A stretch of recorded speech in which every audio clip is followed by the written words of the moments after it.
Bonjour, aujourd'hui j'ai la grande chance d'avoir un nouvel invité, un homme pour une fois. On n'en a pas beaucoup dans le podcast de Productivio. Il s'agit de Bertrand Soulier. Bertrand se définit comme un créateur de contenu qui court ou un coureur qui crée du contenu et surtout des podcasts. Bonjour Bertrand. Bonjour Priscille. Je suis ravie de te recevoir. Qui es-tu Bertrand Soulier? Eh ben, comme tu l'as dit, je suis un vieux créateur de contenu. Et quand je dis vieux, c'est vraiment au sens de l'expérience. Attention, Ah, l'expérience. bah oui, parce que franchement, tu parais pas vieux. Hem, Bah, écoute, moi j'ai 44 ans et j'ai passé plus de la moitié de ma vie à faire du contenu sur internet, puisque je crée des sites depuis 95 ou 96, Mhm. tu vois? Donc, on va dire que ça fait plus de 25 ans que je crée des sites internet et que je crée du contenu, que j'ai des blogs, chaîne YouTube, podcast maintenant, livres, enfin voilà. Donc, je suis un dinosaure quand même, de la création de contenu. Bon, un dinosaure quand même, pas si vieux que ça, mais effectivement dans le monde de l'internet, un précurseur. Alors Bertrand, aujourd'hui, moi j'ai souhaité te recevoir pour que tu nous parles de ton livre, que je montre là, à l'écran, donc le contenu minimum viable, qui Mmh. est une notion extrêmement importante quand on est créateur ou créatrice de contenu. Explique-nous tout Bertrand. Bon, déjà, je te remercie de parler de ce sujet-là parce que c'est, pour moi, c'est un des facteurs bloquants de plein de gens qui veulent créer du contenu. En fait, quand la plupart des gens qui veulent créer du contenu quand ils débutent, commencent par, écouter beaucoup de contenu, ils sont immergés par le contenu qu'ils écoutent et en fait, ils veulent créer du contenu, mais ils sont, piégés un petit peu par ce qu'ils écoutent, en fait. Donc on pourrait reprendre l'image, c'est comme si, tu te disais que tu vas créer du contenu la première fois, comme ton créateur t'écoute depuis, 3, 4, 5, 10 ou 15 ans. Mmh Alors qu'en mh. fait, lui aussi un jour a débuté. Forcément, tout le monde débute et ce que je rappelle, je dois le dire dans le livre quelque part ou en tout cas je l'ai dit quelque part, c'est qu'on est tous dans la même, position, à poil, on ne sait pas parler, on ne sait rien faire et il y en a qui, un jour, prennent le micro et qui l'ont pris peut-être longtemps, longtemps avant nous et donc Mmh. c'est Ouais. normal qu'ils sachent faire un podcast, c'est normal qu'ils sachent faire de la vidéo et cetera. Parce qu'en fait, ils sont juste dans la répétition inlassable de, je m'entraîne à parler, j'expose mes idées, je les présente, je le crée quelque chose et je le fais tous les jours.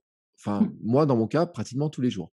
Et donc le principe du contenu minimum viable, c'est exactement ça, c'est de se dire que ça sert à rien de vouloir être perfectionniste ou quoi que ce soit, parce que même si tu voulais faire le meilleur contenu du monde dès le départ, tu ne pourrais jamais y arriver, tout simplement parce que tu n'en as pas les compétences.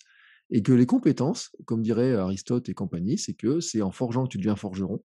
Et que au départ, tu as l'idée que tu veux être d'un podcasteur, d'un youtubeur, d'un écrivain ou de je sais pas quoi, mais qu'entre le stade où tu es et le stade dans l'idée que tu as, il y a quelque Mmh. chose de très important, ce qui s'appelle l'expérience. Mmh. Mmh. Et en fait, le seul moyen de se faire l'expérience, c'est de travailler sur ton sujet et de créer. Mmh. Oui, alors moi, c'est quelque chose qui enfin, que j'apprécie comme thématique et c'est pour ça que tu es là. Déjà parce que quand je me suis lancée personnellement, j'ai pas attendu d'avoir un truc super parfait et je me suis lancée et puis je me suis dit: «Bah, après on verra bien» et puis voilà et en plus tout au début où je me suis lancée dans le podcast, grâce à l'aide de notre ami commun, Matt.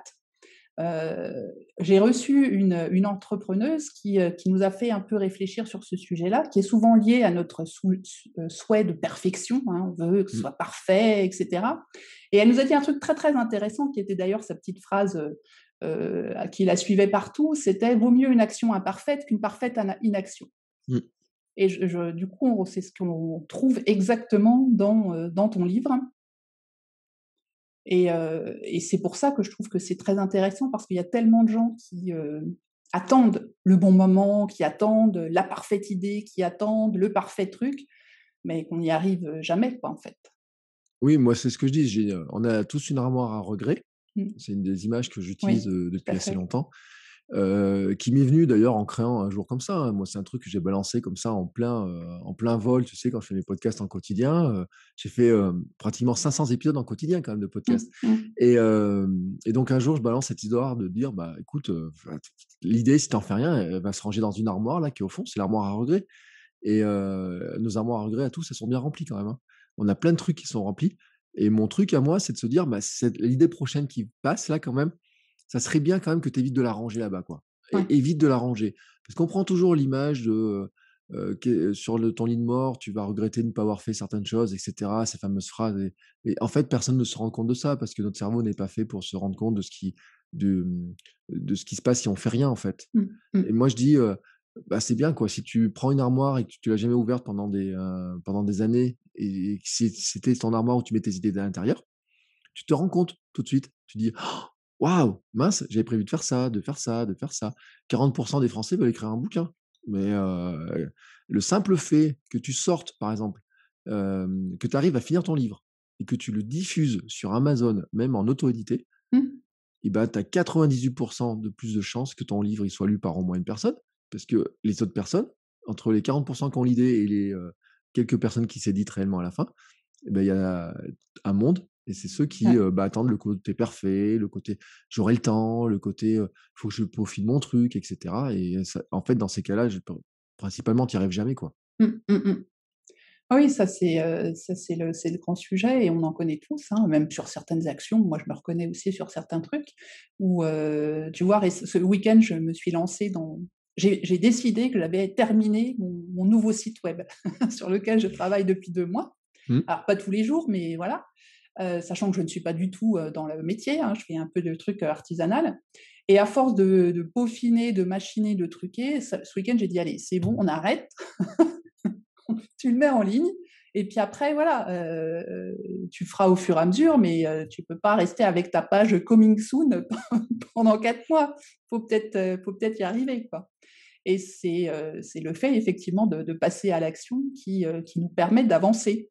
Enfin, en tout cas, c'est ma perception. De toute façon, ton site, il sera jamais fini. Tu auras toujours un truc à rajouter. Donc Toujours. à un moment donné, il faut le lancer. Moi, tu sais, j'ai travaillé pendant 11 ans en agence web quand même et j'ai fait pendant et encore maintenant, je fais quelques sites pour des clients et cetera et je leur dis toujours un truc en formation, ils détestaient ça. Écoutez, entendre ça, mais il fallait leur redire quand même. On lançait le site et des fois, on faisait des inaugurations officielles, tu sais, des communiqués de presse et tout, attends, je te parle du siècle dernier, hein, et puis, début du siècle. Et à l'époque, on pouvait faire un communiqué de presse pour dire qu'on avait un site ou une page Facebook. Bon, Ouais. voilà, c'était notre époque. Et donc c'était super content. Et en formation, je leur disais: «Bah, écoutez, le plus dur commence maintenant quand même, hein». C'est-à-dire que nous, on a fait le site. Maintenant, je vous donne les clés. Vous tâchez, s'il vous plaît, de me rendre, de bien conduire votre site, de le remplir, de mettre à jour, de faire des choses. Et ils se rendaient jamais compte, les gens. Ils se Mmh rendaient mh. jamais compte de la difficulté. Faire un site, c'est tellement simple. Enfin, quand tu en as fait, moi, tu vois, faire des sites, c'est simple pour moi. Et je dis pas que c'est simple pour tout le monde, mais Mmh moi, mh. mon statut à moi, c'est que j'ai commencé à faire mon premier site en 95. Donc 25 ans plus tard, faire un site, c'est pas ma difficulté.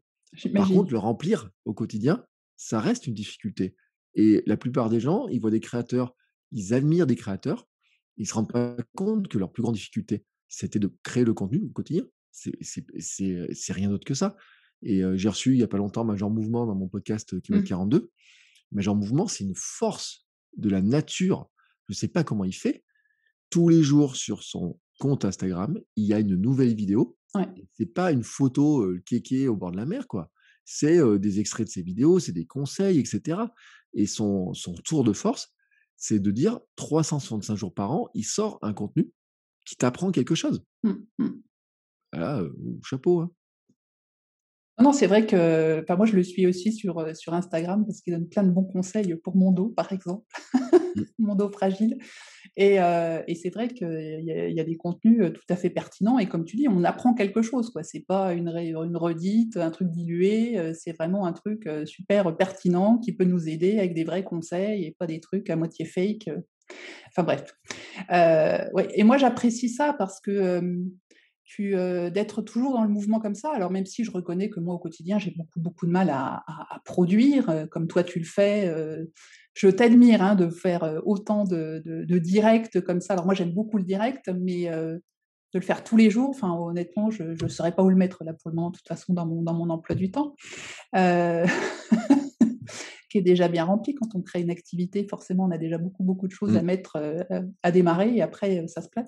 Mais malgré tout, tu vois, j'ai créé mon planning de contenu que je fais en roulant sur les 2 prochains mois avec, le lundi, c'est le podcast. Toute la semaine, au moins, il y a une petite publicité, une petite image qui passe, qui est dans le thème de la semaine.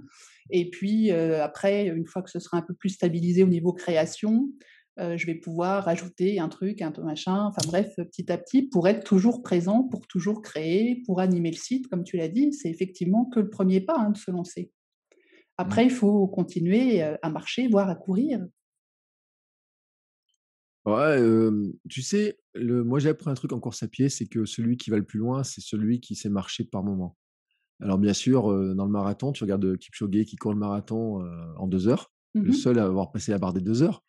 Mais, tu sais que le mec qui fait, le tour du Mont Blanc en courant, il y a un moment donné, parce que moi j'ai fait du trail, donc du chemin et tout, et il y a un coach m'a dit un truc, m'a dit: «La montagne, la pente, elle gagne toujours contre toi». C'est-à-dire que tu peux toujours essayer de monter, monter, monter, et au bout d'un moment, ton corps se fatiguera avant que la montagne se fatigue. Si tu es pas en C'est haut et tu as clair. plus d'énergie, Mmh. de toute façon, Faut tu vas marcher. finir par marcher. Mmh. Mmh. Et en fait, c'est ce que la course à pied m'a beaucoup appris, tu vois? C'est cet équilibre entre le fait que tu as besoin d'avoir une énergie, de créer des choses et cetera. Tu as besoin d'avoir cette énergie pour faire le pas suivant, et tu dois toujours garder cette réserve d'énergie. Et en Mmh. fait, tu peux penser que tu en as pas assez, ton cerveau, il est feignant par principe, par défaut, il est feignant puisque c'est comme ça qu'il te protège et qu'il va te faire vivre le plus longtemps possible. Et à un moment donné, il va te dire: «Allez stop, moi j'arrête, ça sert à rien, tout ce que tu fais et tout», et ça, on le connaît tous. Tous, tous, tous, tous, on le connaît. Et en fait, tu as beaucoup plus de chances de le connaître avant de te lancer, quand tu es dans la préparation de ça. C'est pour ça, pour revenir sur le bouquin, tu vois, quand je regarde ce bouquin et tout, je me dis: «Mais attends, le truc le plus dur, ça a pas été de l'écrire. Le truc le plus dur, c'était de dire: D'appuyer "Maintenant, je sur le suis prêt bouton. Mmh. à le montrer à quelqu'un"». Ouais. Tu vois? Mmh. Et en fait, ce livre, il est marqué version, 1.0 ou 1.01, ou je sais pas combien, suivant les versions que vous avez. Mais il y a un truc, c'est que quand tu commences, tu penses que c'est quelque chose qui aura une fin assez rapide. Et ce qui est décourageant, c'est qu'en fait, la fin n'arrive jamais parce que tu as toujours un truc à rajouter. Parce que tu vas dire: «Attends, je vais le faire comme ça. Attends, je vais faire ça». Et puis au dernier moment, tu dis: «Ah non, mais attends, je vais faire ça, je vais faire ça, je vais changer la mise en page, je vais faire ça et tout». Et plus le projet est gros, plus, en fait, tu as besoin de te dire que oui, tu dois y arriver à avancer petit pas par petit pas Mmh. pour arriver au bout. Et pour ça que l'idée du contenu minimum viable, c'est te dire, quand tu es sur du podcast, quand tu es sur de la vidéo, quand tu es sur des articles de blog, etc., et ben, le fait de publier très régulièrement te donne quand même un rythme qui est plus facile à suivre parce qu'il donne aussi une chance, c'est d'être en contact avec ton public, Mmh mh. une audience qui va se créer. Et quand tu as une audience qui commence à réagir un petit peu un jour, alors jamais au début, hein, tout le monde a commencé avec un podcast avec 0 auditeur, hein, et moi je dis pendant 6 mois, il faut pas regarder les stats de ce qu'on fait parce que c'est démoralisant, tu fais rien, quoi. Mmh. Et c'est ce que j'ai fait pour Kilomètre 42 d'ailleurs, hein. Kilomètre 42, tu sais, moi je commence à faire mes enregistrements, je pars en balade et cetera. Pendant 6 mois, puis je me blesse, tu vois? Je fais rien et cetera. Puis un jour, je regarde les stats et puis je regarde les écoutes, je vois les trucs, 500 auditeurs sur un épisode. Et je dis: «Ah bon, d'accord, je comprends pourquoi j'ai des retours pour». Mais si je regarde le premier épisode à 0, 1 semaine ou 2, qu'est-ce que tu veux que je fasse? Je dis: «Bah, tant pis, j'arrête, je me décourage ou quoi que ce soit». C'est le cerveau qui dit: «En Mmh. fait, ça sert à rien, j'ai peur, personne n'écoutera, je suis incompétent, illégitime, syndrome de l'imposteur». Et moi, en tant qu'imposteur, j'en suis un bel, hein, dans cette histoire. Tu imagines quand même? Je faisais 105 kilogrammes, j'ai pas couru pendant 20 ans et je fais un podcast pour expliquer aux gens comment courir. Enfin, l'autre jour, j'ai dit ça à une coureuse qui gagne des courses. Elle me dit: «Bah, tu t'en sors bien quand même, hein». Oui, parce que là, quand on te voit, effectivement, on n'imagine pas où sont les kilos là, ils sont partis dans la course. Ben oui, j'en ai perdu 27, au mieux de ma forme, hein, là, je suis un peu enrobé. Ça se voit Non, pas non, c'est avec le vrai en hoodie. plus. Je suis, c'est ouais, c'est comme ça, tu vois? J'ai fait exprès de prendre un truc large, tu vois? Pour avoir le truc tout fin. Non, mais en plus, c'est le corps, il y a des endroits où tu as moins de gras et tout, donc ça se voit moins. Mais, ce que je veux dire par là, c'est que, même le poids, tu vois? Si on pourrait parler de tous les sujets, il y a un moment donné, ça il faut que tu démarres la roue, en fait, tu vois? J'ai voulu mettre une expression, je l'ai pas mise parce qu'elle est un peu compliquée, parce qu'on a plus cette image-là, mais tu sais, les machines à vapeur, il y avait des grandes roues là d'inertie. tu vois, les grandes roues Ouais, là. très bien. Ouais. Et l'autre jour, j'en ai vu une dans un village, j'ai pris ça en photo, faut que je la mette sur mon compte Instagram un jour, parce que le plus dur dans la roue d'inertie, C'est c'est de de la lutter démarrer. contre l'inertie. Mmh. La vitesse la plus dure dans ta voiture, la plus puissante de toutes, c'est la première, parce que c'est elle qui bouge une Mmh. tonne, Mmh. quoi. Mmh. Et donc une fois que tu as réussi à bouger cette inertie, faut l'entretenir. Et le contenu minimum viable, c'est exactement ça. C'est j'arrive à bouger le petit point d'inertie. Et une fois que j'ai commencé à lancer, je vais trouver un relais petit à petit de la régularité. Je vais construire une audience. Et cette audience va me dire, écoute, ça vaut le coup, tu t'accroches encore un peu. Continue, profite de l'inertie, profite du mouvement pour continuer à faire avancer. Et Mmh. petit à petit, tu peux faire accélérer les choses. Parce que le gros truc, c'est qu'une fois que tu as lutté contre l'inertie, tout d'un coup, tu prends de la vitesse. Et c'est pour ça qu'un podcast, ne prenez jamais la décision d'arrêter un podcast avant l'épisode 10 ou 20, par exemple. Parce qu'avant, vous êtes encore dans la première vitesse, quoi. Mmh. Mmh. Mmh. Ouais, moi, je me souviens quand, j'ai lancé mon podcast, j'avais suivi, une petite formation, gratuite en ligne de John Lee Dumas Mmh. sur le podcast Ouais. et sa recommandation, c'était, alors c'est il y a longtemps, c'est il y a 6 ans, mais il l'a toujours, hein, d'ailleurs, sa petite formation en ligne. Il recommandait d'enregistrer d'avance, 7-8 podcasts. Mmh. Et de les mettre ensuite en ligne, petit à petit. Mais voilà, son truc, c'était avant de commencer même, hein, de mettre, les trucs en ligne, c'est déjà d'enregistrer un certain nombre de podcasts pour éviter de, comme tu dis tout à l'heure, de regarder, ces chiffres tout de suite, se dire, «C'est pas la peine, il y a personne qui m'écoute». Évidemment qu'il y a personne qui t'écoute. Tu viens de sortir, à moins d'avoir fait une campagne de pub de ouf et d'être Mmh. déjà hyper connu par ailleurs, je sais pas, par un blog, par un Instagram ou je sais pas quoi, où déjà tu as déjà des milliers et des milliers, voire des centaines de milliers de followers et tu annonces en grande pompe que tu lances ton podcast, évidemment, là, ça sera différent. Mais si on part de zéro, on part de zéro. Donc, il faut monter la pente petit à petit. Comment est-ce que tu gères par rapport à cette création d'un contenu minimum, les changements de tendance? Comment est-ce que tu arrives à ajuster ensuite? Moi, je vais te dire un truc, c'est que je ne suis jamais dans la prévision à long terme. Mmh. C'est un truc qui n'existe pas chez moi. C'est mon cerveau qui est fait comme ça. Et quand je vois les plans à 90 jours, bon, bah, écoute, moi, tu me dis que tu as fait 2 mois de prévision de contenu, tu as fait ton petit plan à 2 mois, moi, je vais te montrer, enfin, je l'ai même pas là.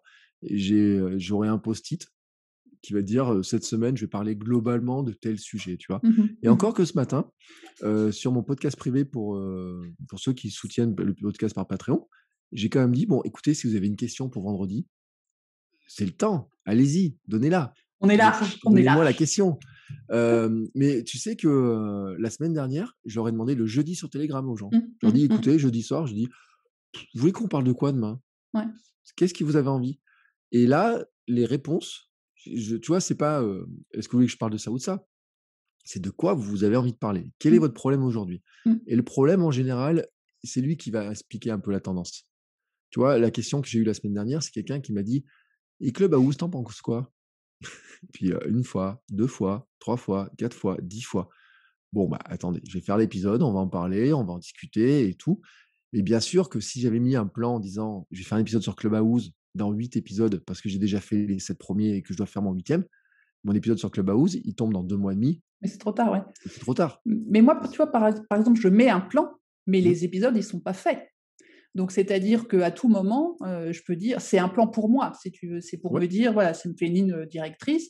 Après, si l'actualité du moment, elle change, rien ne m'empêche de dire, bon, bah voilà, la semaine prochaine, finalement, ce sera ça, plutôt que ça, que j'avais prévu là, voilà. Mais j'ai Mmh. pas enregistré Ouais.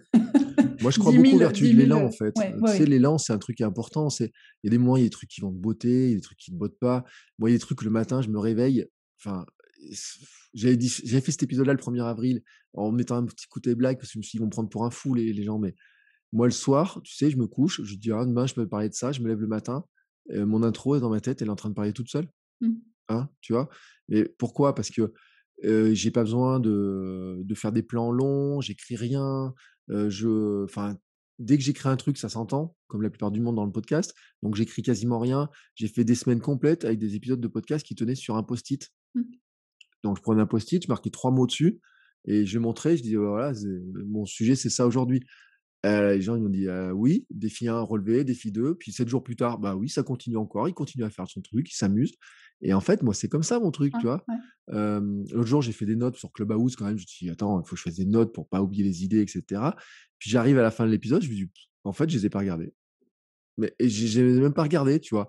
Je me dis, ah bah tiens, mince, t'as oublié un truc. Ah bah écoute, tant pis, je leur dirai autrement, tu vois, je leur ferai autrement. Mais je l'ai pas refait, tu vois.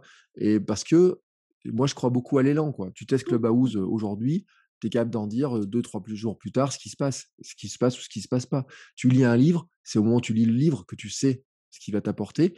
Et si tu te rends compte que 3 mois plus tard, il t'a apporté quelque chose d'autre, tu peux refaire un contenu dessus. On est Tu d'accord. peux en Mmh. reparler. Mmh. Donc, la tendance, j'ai envie de dire, elle est ce qu'elle est. De toute façon, tu peux pas prévoir ce qui va se passer. Alors après, je suis d'accord avec toi, par contre, que tu as des contenus piliers, tout ce qui est evergreen, et cetera. Moi, après, il y a un truc que je dois dire aussi, c'est que je fais 99 de mes contenus sont evergreen.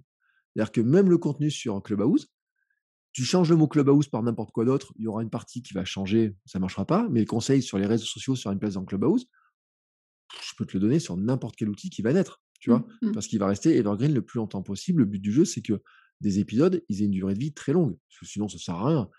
Faire de l'actu et je trouve des gens, Patrick Béja, Guillaume Vendée, qui font des rendez-vous tech, des tech cafés et compagnie. Faire de l'actu, c'est bien. Moi, j'ai fait 17 ans de l'actu locale, tu vois? Sur mon site internet, mon ancien site. Et tu sais que ton article, 3 jours après, il vaut plus rien parce que Ouais. l'actu, elle est passée, et Mmh. cetera. Et que des fois, tu as des articles qui ont une durée de vie et des fois, c'est bête. Tu vois, mon actu local, c'était, où est-ce qu'on mange les meilleurs beignets de Clermont-Ferrand, tu vois?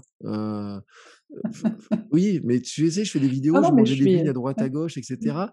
Et puis tu te rends compte que 6 mois après, c'est toujours et même l'article qui a eu le plus de succès dans l'histoire ou un des d'articles, bon, c'était la mort de déjà du patron de Michelin. Ça, c'est logique, c'est les morts. Et puis un autre, c'était sur la truffade, la recette de la truffade. Et un jour, je reçois un communiqué de presse et c'est marqué, le truc de la truffade, la confrérie de la truffade se crée. Et j'aurais pu faire un article, la confrérie de la truffade vient de se créer. Qu'est-ce que tu veux qu'il apporte cet article? Il apporte rien. Donc je l'ai tourné en evergreen et à l'époque, j'avais une copine qui était journaliste et que je faisais travailler sur le site. J'ai dit: «Écoute, tu l'appelles et tu lui demandes la recette de la truffade. Quelle est la recette officielle de la truffade pour la confrérie de la truffade?» Sur le coup, ça a eu du succès. Mais 2 ans après, les gens, ils cherchent toujours la recette. Mmh. Donc Et ils ont toujours pas l'actualité de tendance du contenu. moment, elle Mmh. s'est transformée en un contenu qui a de la valeur encore plus tard. Mmh mh. Donc moi, la tendance, c'est je la prends comme quelque chose qui va m'inspirer, je vais rebondir dessus parce que tu en as besoin aussi pour être présent dans certains cas, pour avoir de l'audience. C'est valable sur YouTube.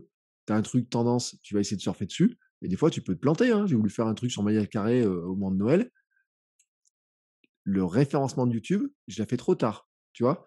Mais parce que dans mon moment, et cetera, c'était ce moment-là. Mais peut-être que l'an prochain, elle va cartonner cette vidéo. Parce que le YouTube aura compris que Maria Carré, All I Want, plus contenu, plus ça, plus ça, plus ça, peut-être qu'il va la faire remonter. Mmh. Et moi, c'est comme ça que je saisis en fait, la tendance. S'il y a un sujet dont tout le monde parle, bon, bah, écoute, je vais en parler, mais en tournant avec une durée de vie plus longue. Mmh. Oui, c'est le très bon principe, je trouve, plutôt que d'avoir des choses qui sont, tout de suite à jeter et que, tu as passé quand même du temps, donc autant, que ce soit profitable sur du long terme. Est-ce que tu peux nous donner, je ne sais pas, un petit conseil pour quelqu'un qui veut se lancer? Qu'est-ce que tu lui dirais en une phrase? Et ben, crée tous les jours. C'est, Direct, dès que tu te lances, tu crées tous les jours. alors attention, il y a une différence entre créer et publier. Tu vois, sur le bouquin, il y a un gros bouton publier quand même, tu vois, Oui, oui, hein. ouais, Mais, ouais. il sous-entendrait que ça soit publié tous les jours. En fait, le contenu immobilier, le principe, c'est que tu publies, tu amènes la Mmh, publication. mmh, mmh, mmh. Mais l'idée, c'est que tu crées tous les jours et j'ai fait des plans, par exemple, dans des épisodes de podcast pour expliquer que tu peux créer un épisode de podcast, un par semaine, mais le créer en 7 jours. D'accord, Moi, j'ai je crée un compris le épisode en une principe. demi-heure, mais tu peux le créer en 7 jours. Premier jour, tu as l'idée. Deuxième jour, tu fais le plan. Troisième jour, tu enregistres. Quatrième jour, tu montes. Cinquième jour, tu publies. Sixième jour, tu fais la promotion. Mmh. Septième jour, tu te reposes, si tu veux le faire sur 6 jours. Ou alors, tu Tu te dis, repars. je refais, je fais le bilan de mes idées, je regarde un peu les commentaires, je regarde un peu les retours, et hop, et je relance l'idée pour la semaine 2. Mmh, mmh, mmh. Et donc, si tu fais ça 10 minutes par jour, 7 fois par semaine, ça fait 1h10 de travail. Quelqu'un qui n'a pas 1h10 dans une journée peut avoir Il 10 l'aura minutes de dans la travail semaine. tous Mmh. les jours. Bien sûr. Voilà. Parfait, nickel. Merci beaucoup Bertrand. Je vais te poser maintenant les 3 questions traditionnelles que je pose à la fin de chaque épisode de Productivio quand j'ai un invité. Donc le premier, c'est quelle est ta citation qui te suit ou ton petit mantra ou ton proverbe que tu aimes bien? Moi, c'est une petite phrase de Rich Roll, qui est vraiment, Rich Roll, en fait, faut savoir que c'est un ultra athlète, un triathlon, coureur de triathlon ultra, qui a failli enfin, qui était gros, obèse et cetera, donc son parcours est assez intéressant et qui a un des podcasts américains les plus écoutés et il a une phrase dans sa biographie, il dit: «Faites ce que vous aimez, aimez ceux qui vous sont chers, soyez au service des autres et sachez que vous êtes sur la bonne voie». Et cette petite phrase pour moi, en fait, j'aurai bientôt un bracelet là qu'on va commander, sur lequel j'aurai une plaque quand je cours Mmh. et en fait, ça sera marqué: «Tu es sur la bonne voie», en fait. Bravo, très inspirant. Alors deuxième question, quel est ton truc d'efficacité ou de productivité que tu conseilles? Et ben, je pique les jouets de ma fille. C'est le meilleur moyen, en fait.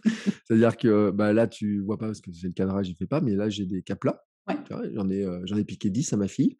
Et bah, quand je cherche une idée, en fait, et quand j'ai un peu de mal à chercher une idée, je joue avec, donc je les empile, je fais des petites tours et cetera, tu vois? Je fais plein de trucs comme ça et sinon j'en ai un deuxième depuis pas longtemps. J'ai pas piqué à ma fille, je lui ai même pas offert. En Le Avant Noël, père, on va dans un au magasin de secours. jouets et c'est un magasin de jouets qui a fait faillite, tu vois? Ils avaient plein de trucs en déstockage et on trouve ça là, ce petit bonhomme là, je sais pas si tu le vois? Petit Ouais, bonhomme en bois un petit articulé, croisé là, un ouais, petit croisé et cetera. ouais, Tu peux l'articuler dans tous les sens, donc je peux le tordre dans tous les sens, tu vois? C'est génial ce truc-là. ouais. Je l'ai acheté 1 €, tu vois? Ce truc-là. Mais en Gros fait, investissement. c'est un investissement qui est énorme, quoi. Et l'idée de ça, en fait, c'est que, tu détournes ton cerveau de la tâche sur laquelle tu n'arrives pas à faire. Tu es embourbé, en fait, Mmh mh. Mmh. et donc tu le détournes. Alors j'aurais pu dire aux gens: «Allez courir», mais s'ils peuvent pas aller courir parce qu'ils sont au bureau, parce qu'ils ont leur chef et cetera. Moi, tu sais, je suis éleveur de gens qui font la grande évasion de leur roue de hamster, en fait. Mon concept, c'est un peu ça. Mais je comprends qu'il y ait des gens qui tournent dans la roue du hamster. Donc quand tu es au bureau, tu peux avoir ça ou ça. On te regarde bizarrement. Tu peux avoir une balle, tu peux avoir plein de choses comme ça, mais l'idée, c'est de tu te détournes ton attention qui n'arrive pas à avancer sur un point, vers quelque chose qui fait bouger tes mains ou ton corps, parce que le sang va se mettre à circuler Mmh. et que forcément, à un moment donné, tu vas te recréer des nouvelles connexions neuronales, tout ce que tu veux. Je sais pas comment ça se passe. Il faudrait que je sois j'invite un expert des neurosciences un jour pour me parler de ça. Mais en tout cas, tu vas recréer un nouveau schéma de pensée, des nouvelles solutions. Le fait de mettre 3 caplas les uns sur les autres t'amène à te chercher une nouvelle solution pour que ça tienne Mmh mh. et donc tu crées des nouvelles, conditions et si ça marche, en plus tu dis: «Attends, j'étais capable de faire ça, je vais être capable d'écrire cette fichu article que j'arrive pas à écrire depuis 3 mois, quoi». Mmh mh. Oui, oui, non, mais je trouve que c'est une très, très bonne méthode. Moi, je joue pas avec des caplas, mais j'ai aussi ma petite méthode pour, relancer et qui consiste effectivement à changer le focus et à me concentrer sur autre chose, pendant Mmh, quelques instants et en général, ça permet de relancer le côté qui est en plein blocage. mmh. Alors, dernière question, c'est ton livre favori du moment, du Ouais, moment? alors tu m'as posé une colle, en fait. J'ai pas vraiment de livre favori parce que je ne relis jamais les livres, je peux pas dire: «J'ai lu 10 fois le bouquin» et cetera. Mais Mmh mh. celui-ci, je vais peut-être le relire quand même. Alors là, pour le coup, c'est un livre qui est assez ancien, enfin qui a et que plein de gens connaissent. Il s'appelle Le guerrier pacifique de Dan Millman.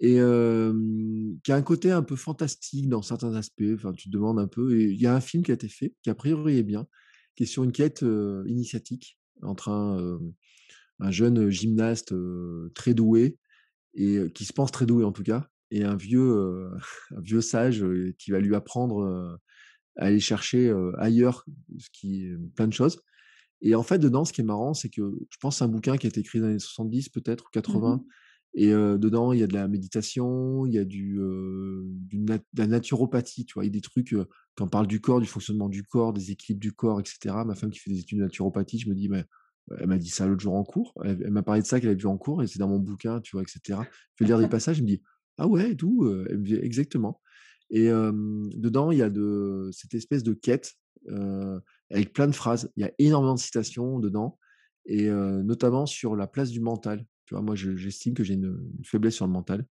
et que il explique bien des choses sur le mental et sur les histoires que crée notre cerveau, en fait, Mmh. notre tête, les histoires qu'on se raconte et c'est pour ça que, tu vois, j'ai failli te citer un autre auteur que j'aime bien, c'est, Seth Godin.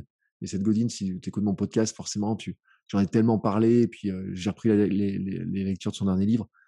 Seth Godin, il résume tellement bien le marketing en disant que les gens ont des histoires dans leur tête. Et si toi, tu as une histoire à raconter, il faut que l'histoire que tu as racontée Mmh. corresponde à l'histoire qu'ils ont dans leur tête.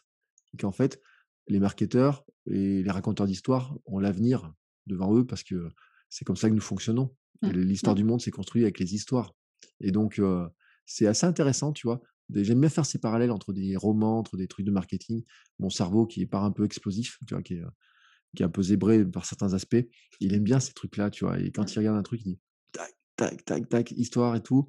Et c'est un livre qui fera réfléchir. Franchement, je pense. Mais après, il y a un petit côté, tu te demandes vraiment si le mec il saute aussi haut que ça. Tu vois, Mmh. la fin, je veux pas le dire, mais il y a des trucs, tu te dis, attends, attends, il a vécu ça, le gars? À Il, suivre, à lire et il l'a on te fumé, il a fait quoi, tu vois? Tu te dis, c'est pas possible. Et je serais curieux de voir le livre, le film. Parce que tu dis, il peut pas reproduire le film, mmh, ce mmh. qu'il raconte dedans, tu vois? Et d'un côté, je serais curieux, puis d'un autre côté, je serais sûrement déçu.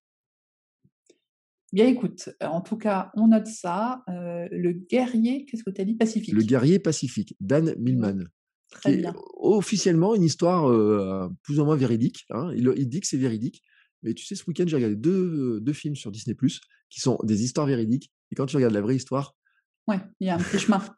il y a un sacré chemin quand même, hein. Je veux te dire, dans le film Invincible, ce que je disais ce matin, quand tu regardes le truc, ah bah, l'histoire du film est beaucoup plus belle que l'histoire en vrai, hein. C'est un film. Ouais, Disney, ils ont un talent de Ah oui, raconter puis des c'est histoires qui est Disney, incroyable. voilà, Voilà, c'est aussi. Disney, tu vois? Mais Ouais, c'est une belle histoire quand même. ouais, OK, très bien. Bah, merci pour cette interview, Bertrand. Où nous pouvons te retrouver sur les réseaux sociaux? Donc je mettrai tous les liens dans l'article évidemment, mais je sais pas, le principal, un ou 2 où tu es, plus présent qu'ailleurs? Ouais, bah, alors c'est, assez facile. Tu cherches Bertrand Soulier un petit peu partout, tu me tomberas sur moi. Instagram, pas mal, Facebook pas trop, LinkedIn moyennement. Enfin, je vais faire un petit effort sur LinkedIn là, c'est dans les temps qui viennent.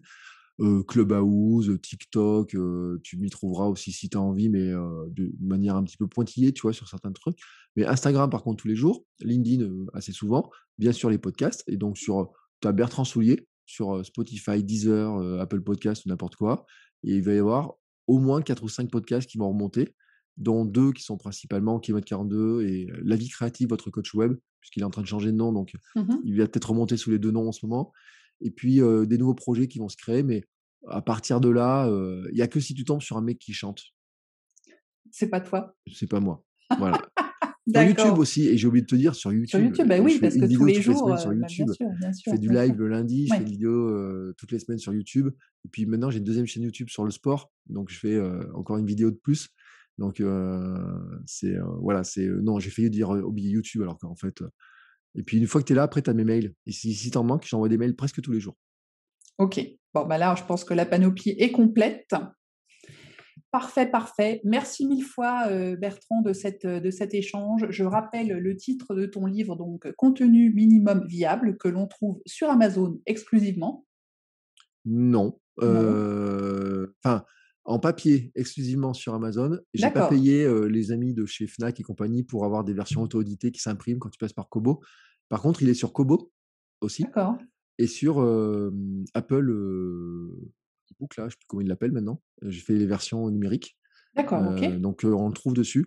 Après, c'est vrai que la force de frappe d'Amazon fait qu'on peut l'imprimer en papier et pour dire à quel point il est minimum viable quand même, c'est que le livre, en fait, des fois, je le change quand je vois des fautes. Donc c'est pour ça qu'il est numéroté et qu'il y a une version 1.0, 1.01 et cetera.